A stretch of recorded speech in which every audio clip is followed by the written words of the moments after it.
Isang mapagpalang araw po sa lahat ng aking mga taga-panood dito sa aking channel.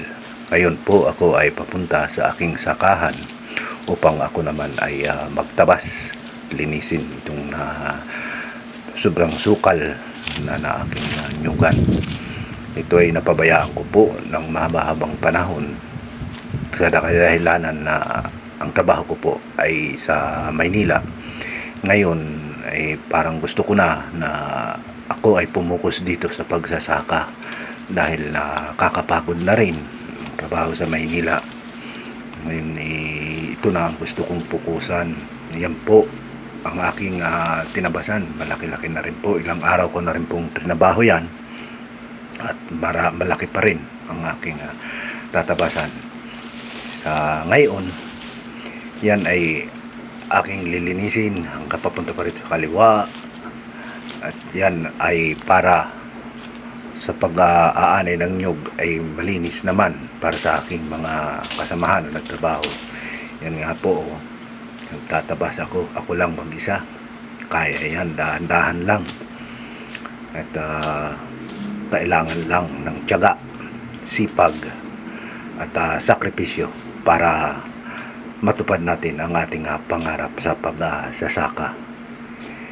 Sa lahat po ng mga aking taga-subaybay, yan po ay hindi lang 5 taon na napabayaan, mahigit pa siguro. Pero kahit na ganyan yung kasukal, napapakinabangan naman, napoprodukto naman yung mga bunga ng niyog. At yan lang naman po ang produkto dyan. Wala pa naman pong ibang tanim maliban po sa nyug lang. Yan ay plano ko, lagyan na ng mga saging, kalamansi at kung ano-ano pang mga pananim na maaring pagkakitaan. Yan po ang plano ko dyan. Dahil ito ay matagal-tagal ko na po itong nabili. Siguro ang edad ko ay mga 25 pa lang, nabili ko na yung lupain na yan. 4 na hektarya po yan. Noong mga panahon na yun, mura pa. Pero sa ngayon, grabe ng presyo ng lupa ngayon dito. Buti na lang nabili ko ito nung araw. Kaya medyo mura-mura pa. Yan ay tinatyagaan ko lang na linisin para naman maging maliwalas ang pagtrabaho rito tuwing magpapaharvest ng niyog. Yan nga po, itak lang yung gamit ko dyan at tiyaga, dahan-dahan lang na pagtatabas. Pero yan po ang mga oras na yan, siguro nasa alas 11 na ng tanghali yan.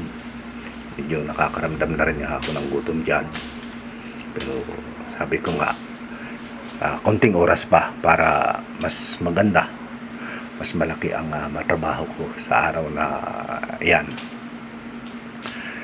Yan nga, kita mo naman, magtataas na yung mga puno ng kahoy na kailangan alisin para yan nga, parang maging maaliwalas. Dito po yan sa aming probinsya, dito po parte yan sa Bicol. Yan, kita nyo naman, tinitingala ko pa yung mga puno bago ko putulin dahil nga medyo matataas na. Yan matagal ko na rin na plano. Ayan, nakita nyo, putok na yung aking kamay, putok na sa yung lupak sa pagtatabas. Masakit na yan, kaya medyo tumigil na ako dyan. Yan, naglakad na uli ako pabalik, pauwi ng bahay para kumain kasi mag-aalauna na yan. Medyo nagugutom na rin ako para naman magkaroon ng energy uli at para pagbalik malakas-lakas na uli ang katawan.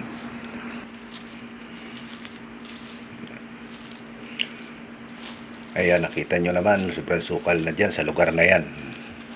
Pero tatabasin ko pa rin talaga yan. Tiyagaan ko yan. At para maging maliwalas naman. Ayan nga pala, nakakita ako ng puno ng bayabas dyan na maraming hinog. Kinuha ko yan. At pangkuan na rin. Parang pangtawid gutom habang naglalakad pa uwi.